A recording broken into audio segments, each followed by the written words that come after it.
नमस्कार दोस्तों, स्वागत है आपका में। दोस्तों, मूल अधिकार मीन्स की फंडामेंटल राइट्स एक ऐसा टॉपिक है जिसके प्रश्न सभी परीक्षाओं में ज़रूर से पूछे जाते हैं। तो आज के इस वीडियो में हम मूल अधिकार को डिस्कस करेंगे। मूल अधिकार से संबंधित जितने भी प्रश्न हम आज के इस वीडियो में डिस्कस करेंगे, सभी को हम व्याख्या के साथ मीन्स की पूरे डिटेल में पढ़ेंगे। तो चलिए शुरू करते हैं पहले प्रश्न के साथ। पहला प्रश्न है, 6 से 14 वर्ष की आयु के सभी बच्चों को शिक्षा का अधिकार है। मीन्स कि ये किस प्रकार का अधिकार है? तो इस प्रश्न का जो सही जवाब है ये है ऑप्शन बी, मौलिक अधिकार है, मूल अधिकार है। आइए व्याख्या देखते हैं इसकी। संविधान के अनुच्छेद 21 क के अंतर्गत 6 से 14 वर्ष की आयु के सभी बच्चों को निःशुल्क एवं अनिवार्य शिक्षा का मौलिक अधिकार प्राप्त है। यह मौलिक अधिकार संसद द्वारा 86वें संविधान संशोधन अधिनियम 2000 के द्वारा संविधान में शामिल किया गया है। इस लक्ष्य की प्राप्ति हेतु संसद द्वारा शिक्षा का अधिकार अधिनियम 2009 पारित किया गया, जो 1 अप्रैल 2010 से प्रभावी हुआ है। आइए अगले महत्वपूर्ण प्रश्न को देखते हैं। अगला प्रश्न है, भारतीय संविधान का कौन सा अनुच्छेद अस्पृश्यता का उन्मूलन करता है?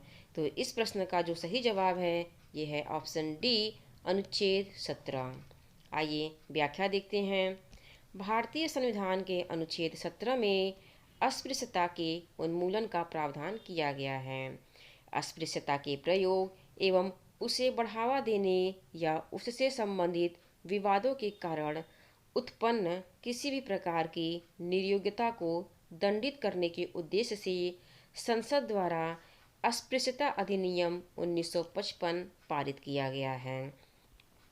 वर्ष 1976 में इसमें संशोधन करके इसका नाम नागरिक अधिकार संरक्षण अधिनियम 1955 कर दिया गया।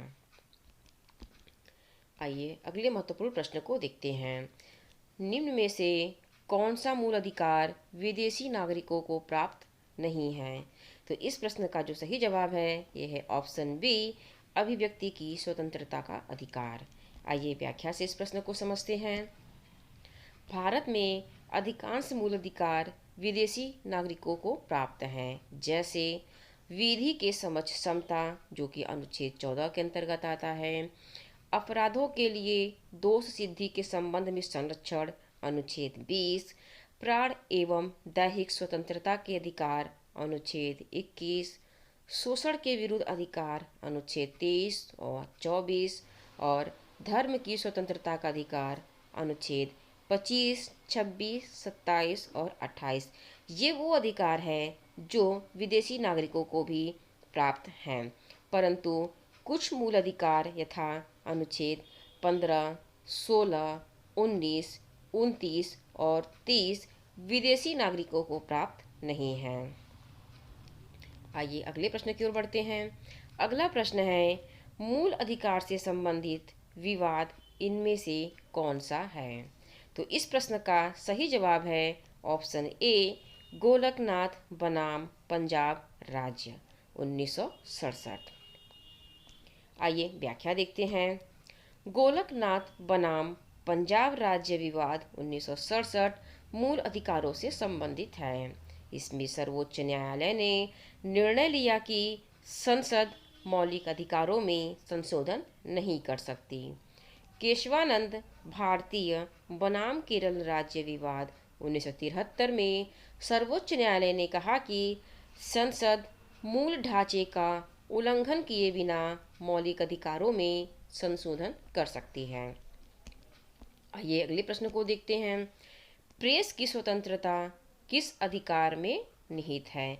इस प्रश्न का सही जवाब है ऑप्शन बी, भाषण की स्वतंत्रता। आइए इसको व्याख्या से समझते हैं। भारतीय संविधान में स्पष्ट रूप से प्रेस की स्वतंत्रता का उल्लेख नहीं है, लेकिन साकल पेपर मिल्स बनाम भारत संघ मामले में उच्च न्यायालय ने स्पष्ट किया कि अनुच्छेद 19(1) क में प्रदत्त वाक्य एवं अभिव्यक्ति की स्वतंत्रता में ही प्रेस की स्वतंत्रता निहित है और प्रेस को साधारण नागरिकों से अलग विशिष्ट अधिकार प्राप्त नहीं है। अतः प्रेस की स्वतंत्रता संविधान के अनुच्छेद 19(1) क के अंतर्गत ही शामिल है। अगला प्रश्न है, भारतीय संविधान का अनुच्छेद 19 निम्न में से क्या प्रदान करता है? तो इस प्रश्न का जो सही उत्तर है वह है ऑप्शन ए, 6 प्रकार की स्वतंत्रता को प्रदान करता है। ये 6 प्रकार की स्वतंत्रता कौन कौन सी है, आइए व्याख्या से समझते हैं। भारतीय संविधान का अनुच्छेद 19 नागरिकों को कुल 6 प्रकार की स्वतंत्रता प्रदान करता है। इनमें है अभिव्यक्ति की स्वतंत्रता, सम्मेलन करने की स्वतंत्रता, संघ बनाने की स्वतंत्रता, अबाध संचरण करने की स्वतंत्रता, निवास एवं व्यापार की स्वतंत्रता। अगला प्रश्न है, निम्न में से कौन सा भारतीय संविधान द्वारा प्रदत्त एक मौलिक अधिकार नहीं है? तो इस प्रश्न का जो सही जवाब है वह ऑप्शन सी, संपत्ति का अधिकार। आइए व्याख्या देखते हैं। 44वें संविधान संशोधन अधिनियम 1978 के द्वारा संपत्ति के अधिकार से संबंधित मौलिक अधिकार अनुच्छेद 19(1) च एवं अनुच्छेद 31 को सूची से हटा दिया गया तथा वर्तमान में अनुच्छेद 300 क के अंतर्गत इसे विधिक अधिकार बना दिया गया है। बहुत ही महत्वपूर्ण ये प्रश्न है और इसका इम्पोर्टेंट पॉइंट भी, क्योंकि एग्ज़ाम में कई बार ये क्वेश्चन रिपीट किए गए हैं। आइए बढ़ते हैं अगले प्रश्न की ओर। अगला प्रश्न है, भारत के संविधान के किस अनुच्छेद के अंतर्गत सशस्त्र बलों के सदस्यों के मौलिक अधिकारों को विशेष रूप से प्रतिबंधित किया जा सकता है? तो इस प्रश्न का जो सही जवाब है वो है ऑप्शन सी, अनुच्छेद 33। आइए व्याख्या देखते हैं। संविधान का अनुच्छेद 33 संसद को शक्ति प्रदान करता है कि वह सशस्त्र बलों और खुफिया एजेंसियों एवं लोक व्यवस्था बनाए रखने वाले सुरक्षा बलों के मूल अधिकारों को सीमित करने वाली विधियां बना सकती है। आइए बढ़ते हैं अगले प्रश्न की ओर। अगला प्रश्न है, अल्पसंख्यकों के हितों की सुरक्षा पर किस अनुच्छेद में प्रावधान किया गया है? तो इस प्रश्न का जो सही जवाब है ऑप्शन सी, अनुच्छेद 29। आइए व्याख्या देखते हैं।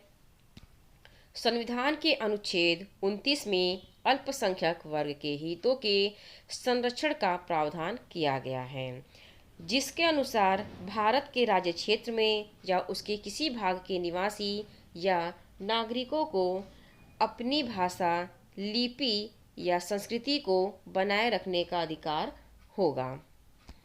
आइए बढ़ते हैं अगले प्रश्न की ओर। भारतीय संविधान के किस भाग में नागरिकों के मौलिक अधिकारों को उल्लिखित किया गया है? तो इस प्रश्न का सही जवाब है ऑप्शन डी, भाग 3। व्याख्या देखते हैं। भारतीय संविधान के भाग 3 के अनुच्छेद 12 से 35 तक मौलिक अधिकारों का उल्लेख किया गया है। मौलिक अधिकारों का प्रावधान अमेरिकी संविधान से लिया गया है, जो अमेरिका के अधिकार पत्र के समान है। अगला महत्वपूर्ण प्रश्न है, निम्न में से किस अनुच्छेद में समानता के अधिकार का प्रावधान है? तो इस प्रश्न का जो सही जवाब है ऑप्शन ए, अनुच्छेद 14। व्याख्या देखते हैं। भारतीय संविधान के भाग 3 में निहित मौलिक अधिकारों के अंतर्गत समानता के अधिकार का उल्लेख अनुच्छेद 14 से 18 तक किया गया है। अनुच्छेद 14 के अनुसार राज्य के नागरिकों को विधि के समक्ष समता से या विधियों के समान संरक्षण से वंचित नहीं करेगा। अगला प्रश्न है, भारतीय संविधान के अनुसार जीवन का अधिकार एक है, किस प्रकार का अधिकार है? तो इस प्रश्न का जो सही जवाब है वह है ऑप्शन सी, मौलिक अधिकार है। आइए व्याख्या देखते हैं। जीवन का अधिकार अनुच्छेद 21 के अंतर्गत भारतीय संविधान में एक मौलिक अधिकार है। उच्चतम न्यायालय ने अनुच्छेद 21 की व्यापक व्याख्या करते हुए स्थायी आवास एवं निजता का अधिकार आदि को भी जीवन के अधिकार के रूप में मौलिक अधिकार माना है। अगला प्रश्न है, बंधुआ मजदूरी उन्मूलन अधिनियम संसद में किस वर्ष पारित किया गया था? तो इस प्रश्न का सही उत्तर है ऑप्शन बी 1976 में, मीन्स की 1976 में पारित किया गया था। आइए व्याख्या देखते हैं। संविधान का अनुच्छेद 23 मानव के दुर्व्यापार एवं बलात् श्रम का प्रतिषेध करता है, जिसे बंधुआ मजदूरी उन्मूलन अधिनियम 1976 के द्वारा लागू किया गया था। इस कानून के अंतर्गत बिना भुगतान किए मजदूरी करवाना गैर कानूनी घोषित कर दिया गया है। अनुच्छेद 35 क भाग 2 के अनुसार संसद ऐसे कार्य के लिए जो भाग 3 के अधीन अपराध घोषित किए गए हैं दंड विहित करने के लिए कानून बना सकते हैं। अगला प्रश्न है, निम्न में से किसको संविधान द्वारा मौलिक अधिकारों के संरक्षण की शक्ति दी गई है? तो इस प्रश्न का सही जवाब है ऑप्शन डी सर्वोच्च न्यायालय एवं उच्च न्यायालय। बढ़ते हैं व्याख्या की ओर, व्याख्या से समझते हैं। भारतीय संविधान में मौलिक अधिकारों के उल्लंघन के विरोध में अनुच्छेद 32 के अंतर्गत संवैधानिक उपचारों का अधिकार प्रदान किया गया है। अनुच्छेद 32 के द्वारा नागरिकों के मौलिक अधिकारों के संरक्षण की शक्ति उच्चतम न्यायालय को प्राप्त है। डॉक्टर भीमराव अंबेडकर ने इस अनुच्छेद को भारतीय संविधान का हृदय एवं आत्मा कहा है। जहां अनुच्छेद 32 के अंतर्गत उच्चतम न्यायालय की रेट अधिकारिता केवल मूल अधिकारों के उल्लंघन के मामलों तक सीमित है, वहीं अनुच्छेद 226 के अंतर्गत उच्च न्यायालयों की अधिकारिता में मूल अधिकारों के उल्लंघन के साथ साथ अन्य विषय भी सम्मिलित हैं। न्यायालय 5 प्रकार के रेट जारी करते हैं: बंदी प्रत्यक्षीकरण, परमादेश, प्रतिषेध, अधिकार परीक्षा और उत्प्रेषण रेट। अगला प्रश्न है, मौलिक अधिकार निम्न में से किसके द्वारा निलंबित किए जा सकते हैं? तो इस प्रश्न का जो सही उत्तर है वह है ऑप्शन बी राष्ट्रपति के द्वारा निलंबित किए जा सकते हैं। आइए समझते हैं व्याख्या के साथ। आपातकाल के दौरान मूल अधिकारों का निलंबन 2 प्रकार से होता है। पहला, अनुच्छेद 358 के अनुसार, जब युद्ध अथवा बाह्य आक्रमण के कारण भारत अथवा उसके किसी क्षेत्र पर आपातकाल प्रभावी हो तो अनुच्छेद 19 में उल्लिखित मूल अधिकार स्वतः निलंबित हो जाते हैं। दूसरा है, अनुच्छेद 359 में राष्ट्रपति को यह अधिकार प्रदान किया है कि वह आपातकाल के समय अनुच्छेद 20 व 21 को छोड़कर अन्य किसी भी मूल अधिकारों को निलंबित कर सकता है। तो दोस्तों, ये रहे मूल अधिकार से संबंधित महत्वपूर्ण प्रश्न जो कि आपके परीक्षाओं के लिए बहुत ही उपयोगी हैं। आशा करती हूँ कि आपको ये वीडियो अच्छी लगी। अगर आपको ये वीडियो सच में अच्छी लगी है तो प्लीज़ वीडियो को लाइक और शेयर कर दीजिए। और अगर आपने अभी तक चैनल को सब्सक्राइब नहीं किया है तो आपसे रिक्वेस्ट है कि चैनल को सब्सक्राइब कर लें। वीडियो को देखने के लिए आपका तहे दिल से शुक्रिया अदा करती हूँ। धन्यवाद।